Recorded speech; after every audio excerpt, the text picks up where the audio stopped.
అందరికీ praise lord. ఈరోజు July 20వ తారీఖు దేవుని వాక్యదానాన్ని మనము చూసుకుందాం.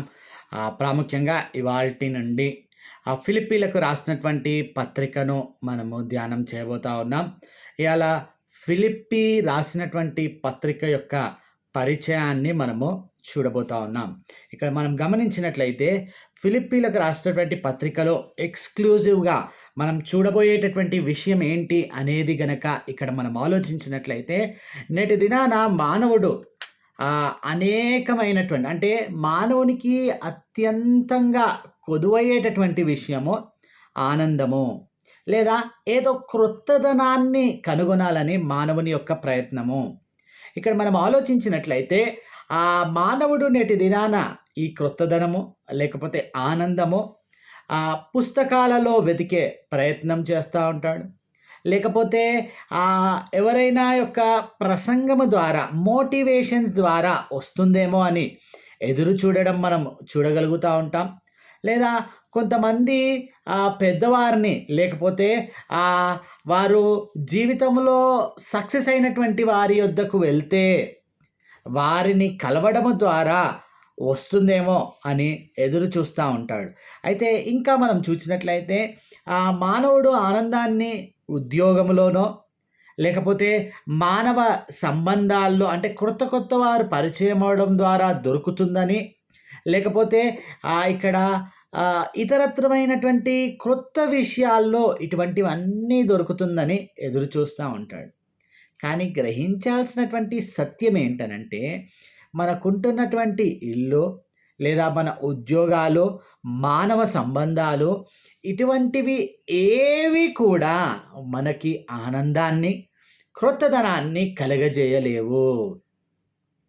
కేవలము ఇక్కడ గ్రహించాల్సినటువంటి సత్యం ఏంటి అనేది గనక మనం చూసినట్లయితే, క్రీస్తులోనే ఆ ఆనందము లేదా క్రీస్తులోనే ఆ క్రొత్తదనము ప్రతిదినము మనం అనుభవించగలుగుతాము. అటువంటి ఈ గొప్ప బ్రాడర్ వ్యూ ఇటువంటి విషయాన్ని తెలియజేసేటటువంటిదిగా ఈ ఫిలిప్పీ యొక్క పత్రికను మనము చూడగలుగుతూ ఉంటాము. ఇక్కడ మనం ఆలోచించినట్లయితే దైవిక సంతోషము కలిగి ఉండడము ప్రాముఖ్యంగా ఈ ఫిలిప్పీలకు రాసినటువంటి పత్రిక యొక్క ముఖ్య ఉద్దేశము. ఆలోచించినట్లయితే ఈ పత్రిక యొక్క పరిచయంలో మనం చూసేటటువంటి విషయము, పౌలు ఎక్కడి నుంచి రాస్తా ఉన్నాడు, ఈ పత్రిక ఎవరికి రాస్తా ఉన్నాడు అనేటటువంటి విషయాలన్నీ ఇక్కడ మనము చూడబోతా ఉన్నాం. ఇక్కడ మనం గమనించాల్సినటువంటి విషయము, ఈ పత్రిక యొక్క రచయిత పౌలుగా మనము చూడగలుగుతూ ఉంటాము.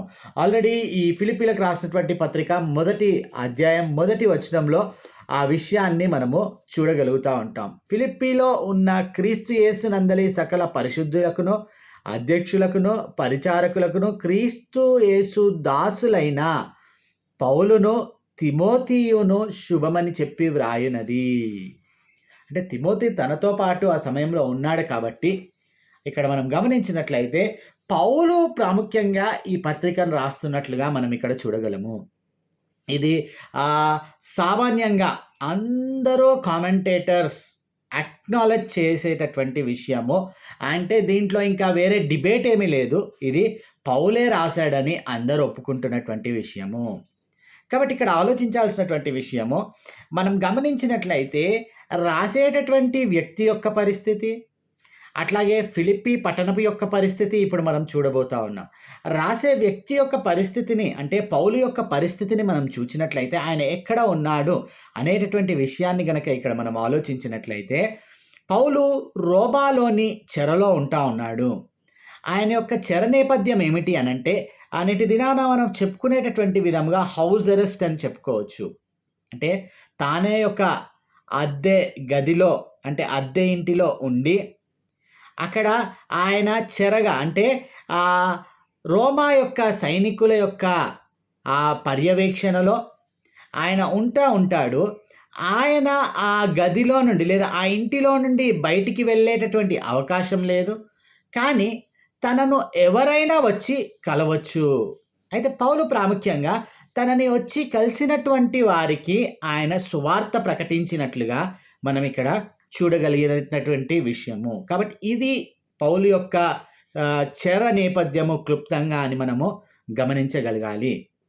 అయితే పౌలు పరిస్థితి గనక మనం ఆలోచించినట్లయితే ఆహ్, క్లుప్తంగా ఆయన యొక్క జీవితంలో తాను ఎదుర్కొంటున్నటువంటి విషయాలన్నీ మనం ఎందుకనంటే ఎందుకు ఈ పరిస్థితులన్నీ చూస్తున్నామంటే పౌలు రాస్తున్నటువంటి విషయము, అలాగే ఫిలిప్పీలు ఉంటున్నటువంటి పరిస్థితి 2 కూడా ఒక డిఫరెంట్ వేలో పూర్తిగా క్లిష్టమైనటువంటి పరిస్థితులే. అయినప్పటికీ పౌలు ఆనందాన్ని వ్యక్తం చేస్తా ఉంటాడు. ఫిలిప్పీయులు అంటే ఇరువురు కూడా క్లిష్టమైన పరిస్థితుల్లో ఉంటున్నారు. అయినా కూడా వారు ఆనందంగా ఉండాలని క్రీస్తులో హెచ్చరిస్తున్నటువంటి విషయం. అదే పరిచయంలో ఇక్కడ ప్రాముఖ్యంగా మొదటగా నేను చెప్పినటువంటి విషయం. ఇక్కడ మనం ఆలోచించినట్లయితే పౌలు యొక్క పరిస్థితి అపోస్తలుల కార్యం 9వ అధ్యాయం మొదలుకొని మనం గమనించినట్లయితే ఆ 9వ అధ్యాయంలో యూదులు ఆయనను చంపాలని చూశారు. అట్లాగే అక్కడ ఇకోనియాలో 14వ అధ్యాయంకి వచ్చేసరికి మొదటి మిషనరీ యాత్రలో రాళ్ళు రువ్వి చంపాలని చూశారు. అట్లాగే రెండవ మిషనరీ యాత్రలో మనం వచ్చేసరికి ఆ ఫిలిప్పీలో ఆయనను కొట్టి చెరలో వేశారు. అట్లాగే ఆ దెసలోనికేలో ఆయన పారిపోవలసి వచ్చింది. ఆయన ఆ బెరయకు వెళ్ళాడు. అక్కడ నుండి కూడా ఆయన పారిపోవలసినటువంటి పరిస్థితి. అట్లాగే తిరిగి ఆయన అక్కడి నుంచి ఏథెన్స్‌కు వెళ్ళాడు. ఏథెన్స్‌లో ఆయనను అపహాస్యము చేసినట్లుగా, అంటే మృతుల పునరుత్థానం ఈయన ప్రకటిస్తా ఉన్నాడని అపహాస్యం చేసినట్లుగా అక్కడ మనము చూడగలుగుతా ఉంటాము. అట్లాగే ఆ రోమాలో పట్టణపు న్యాయాధిపతి ఎదుట, న్యాయపీఠం ఎదుట ప్రవేశపెట్టబడ్డాడు. ఎందుకంటే యూదులను ఆయన వ్యతిరేకించినందుకు గాను. అట్లాగే ఆ విచారణలోకి ఆయనను తీసుకొని వస్తారండి. ఎఫెసు నుండి ఆయన పారిపోయినట్లుగా మనం చూడగలుగుతూ ఉంటాం. యూదులు కుట్ర చేసి తన ప్రయాణాన్ని, అంటే ఆయనను చంపాలని కుట్ర చేశారు కాబట్టి తన యొక్క ప్రయాణాన్ని ఆయన మార్చుకున్నాడు. ఆ తర్వాత యెరూషలేములో శ్రమలుంటున్నాయని దేవుడు ఆయనకు అక్కడ ప్రత్యక్షమై చెప్పినటువంటి విషయాన్ని మనం అక్కడ చూడగలుగుతూ ఉంటాం. ఆయన కూడా అది ఎక్స్పెక్ట్ చేస్తూ ఉన్నాడు. అట్లాగే తిరిగి ఆయన యెరూషలేములో ఉన్నప్పుడు ఆసియా నుండి వచ్చినటువంటి యోధులు ఆయన మీద పడి కొట్టారు. ఇంకా మనం ఆలోచించినట్లయితే యెరూషలేములో అతన్ని చంపేంత వరకు కూడా అన్నపానంలో ముట్టమని చెప్పి శపథము చేసినటువంటి యోధులు అట్లాగే అక్కడ ఉంటున్నట్లుగా మనము చూడగలుగుతూ ఉంటాం. ఈ సమయంలో మనము ఆయన ఏమంటారు, అక్కడ ఖచ్చితంగా మనం ఆలోచించినట్లయితే రోమ పౌరసత్వము గల వ్యక్తిని విచారణ లేకుండా చంపడము అది పెద్ద నేరమని ఆయన అక్కడ ప్రస్తావించినప్పుడు ఆయన యొక్క కేస్ని 2 సంవత్సరాలు డ్రాగ్ చేయబడినట్లుగా మనం అక్కడ చూడగలుగుతూ ఉంటాం. ఆ తర్వాత ఆయన ఆ రోమా చెరకు వెళ్ళేటటువంటి క్రమంలో ఓడ బద్దలైపోవడము, అక్కడ సముద్రంలో ఒక రాత్రి అంతా గడపడం, ఇవన్నీ కూడా ఆయన జీవిత పరిస్థితులు క్రోడీకరించుకొని ఆ సువార్త పరిచర్యలో మనం చూస్తూ ఉన్నాం. అయితే రాస్తున్నటువంటి వ్యక్తి యొక్క నేపథ్యం అది. ఎవరికి రాస్తున్నాడో వారి పరిస్థితి ఏమై ఉంటుందో ఒకవేళ మనం గమనించినట్లయితే ఫిలిప్పీ సంఘ పరిస్థితి, వారు నిరుపేదలైనటువంటి వారు. ఈ విషయాన్ని 2 కొరింథీయులకు రాసినటువంటి పత్రిక 8వ అధ్యాయం 2వ వచనంలో పౌలు అక్కడ చెప్తా ఉంటాడు. అట్లాగే బహు శ్రమలు ఎదుర్కొంటున్నటువంటి పరిస్థితి వారిది. వీరు హింస పొందారు. అట్లాగే ఈ సంఘములో ప్రాముఖ్యంగా ఉంటున్నటువంటి ఒక అలజడి, అబద్ధ బోధకులు ఆ సంఘం మీద దాడి చేస్తూ ఉన్నారు. ఈ పత్రికలో ఆ విషయాన్ని కూడా మనము చూడబోతా ఉన్నాం. అట్లాగే 2 స్త్రీల మధ్యలో విభేదము కలిగి ఉంటున్నట్లుగా అక్కడ మనము చూడగలుగుతూ ఉంటాం. 3వ అధ్యాయము 2వ వచనంలో ఈ మాట ప్రస్తావించబడుతున్నట్లుగా మనం అక్కడ చూడగలుగుతూ ఉంటాం.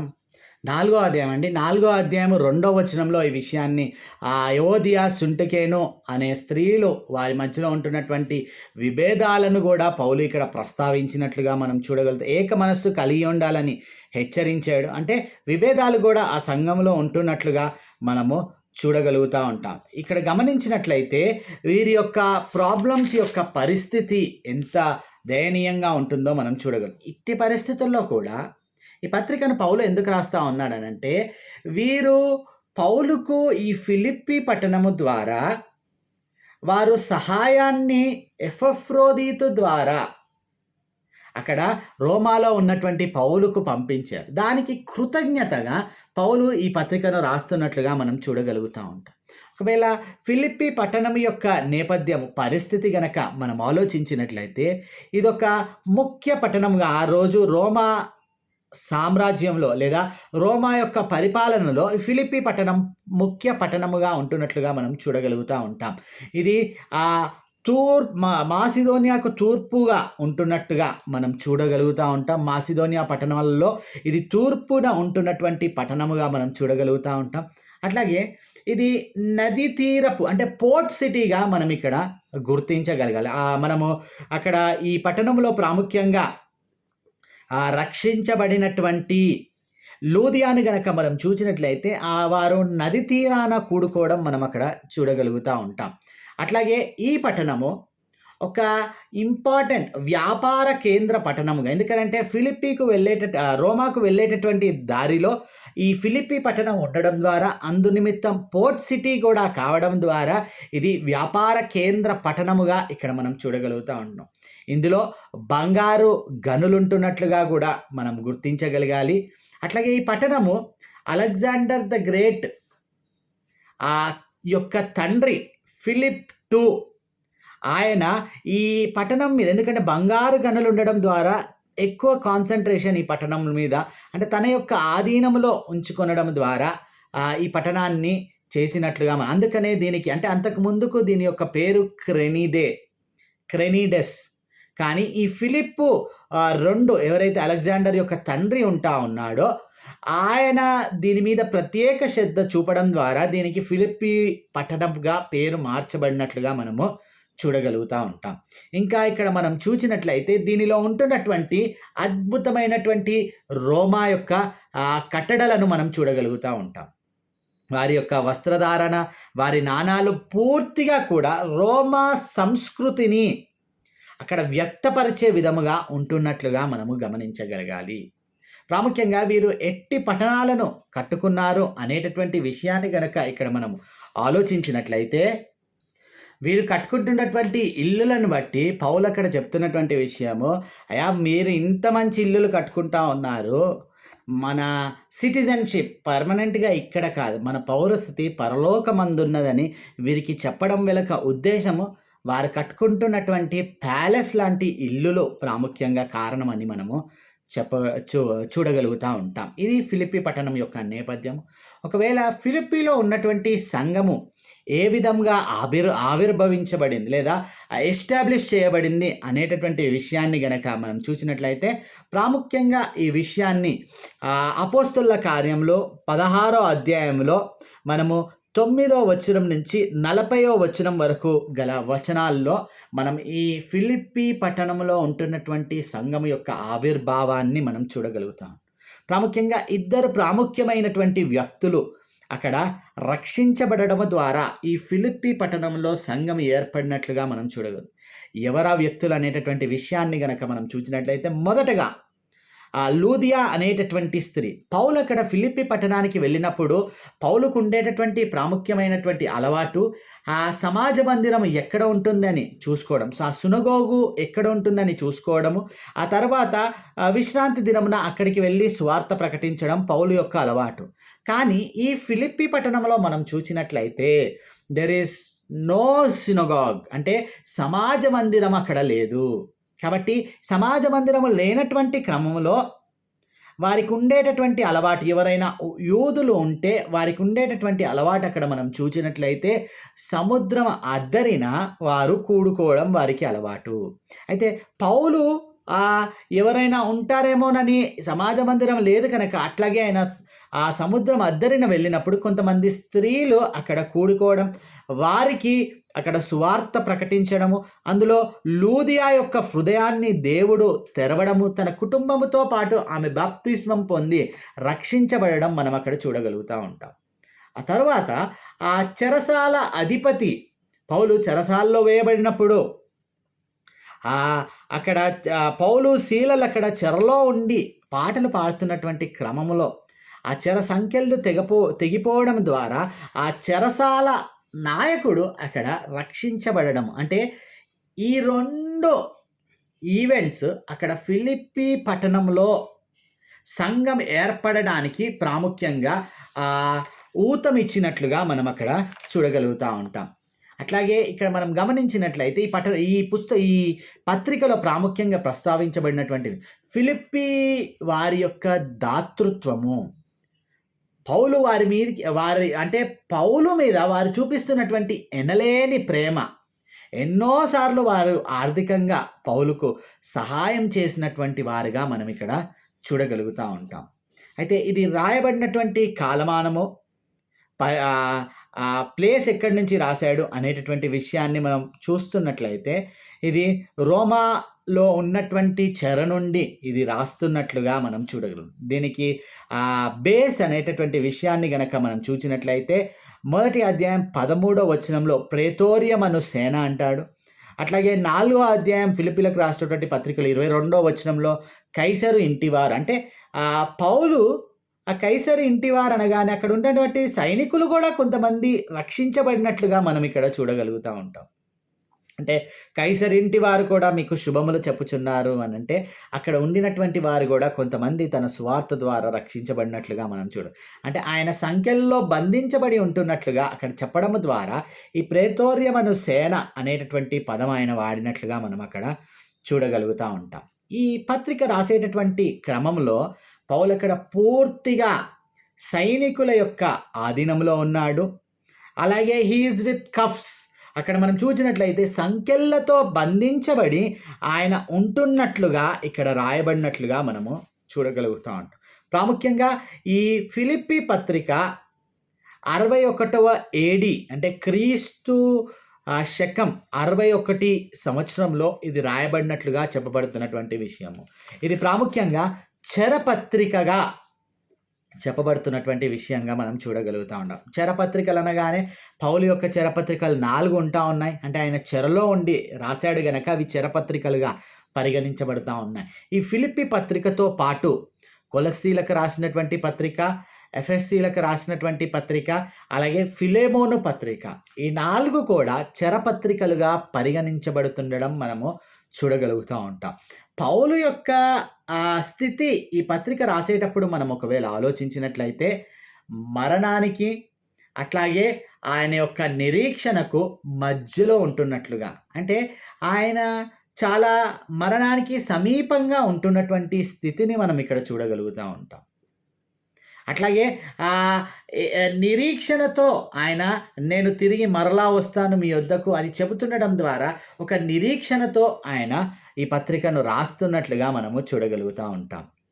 ఇంకా మనం ఆలోచించినట్లయితే దీని యొక్క పుస్తక విభజన గనక మనం చూసినట్లయితే మొదటి విభజన 1వ అధ్యాయం 1వ వచనం నుంచి 11వ వచనం వరకు పౌలు యొక్క గ్రీటింగ్స్, శుభములను మనం అక్కడ చూడగలుగుతూ ఉంటాం. అలాగే 1వ అధ్యాయం 12వ వచనం నుంచి 26వ వచనం వరకు పౌలు యొక్క పరిస్థితులు, స్థితిగతులు, ఆయన సర్కమ్స్టాన్సెస్లో ఉంటా ఉన్నాడో ఆ విషయాన్ని అక్కడ 2వ విభజనగా మనం చూడగలుగుతూ ఉంటాం. 3వ విషయము పౌలు యొక్క ప్రోత్సాహం, అక్కడ ఫిలిప్పి సంఘం విషయం ఆయన ఇస్తున్నటువంటి ఒక గొప్ప ప్రబోధాన్ని మనం అక్కడ 3వ విభజనలో 1వ అధ్యాయం 27వ వచనం నుంచి 2వ అధ్యాయం 18వ వచనం వరకు పౌలు యొక్క ప్రోత్సాహము ఫిలిప్పి సంఘానికి ఆయన అందిస్తున్నట్లుగా మనము చూడగలుగుతూ ఉంటాం. 4వ విభజన 2వ అధ్యాయం 19వ వచనం నుంచి 30వ వచనం వరకు పౌలు తన యొక్క సహచరులను గురించి, ముఖ్యంగా అక్కడ తిమోతి విషయము అలాగే ఎపఫ్రోదితు విషయము ఆయన కోట్ చేసినట్లుగా మనము చూడగలుగుతూ ఉంటాము. అట్లాగే 5వ విషయము పౌలు ఫిలిప్పి సంఘానికి చేస్తున్నటువంటి హెచ్చరికలు. 3వ అధ్యాయం 1వ వచనం నుంచి 4వ అధ్యాయం 1వ వచనం వరకు గల వాక్య భాగాన్ని మనము చూడగలుగుతూ ఉంటాం.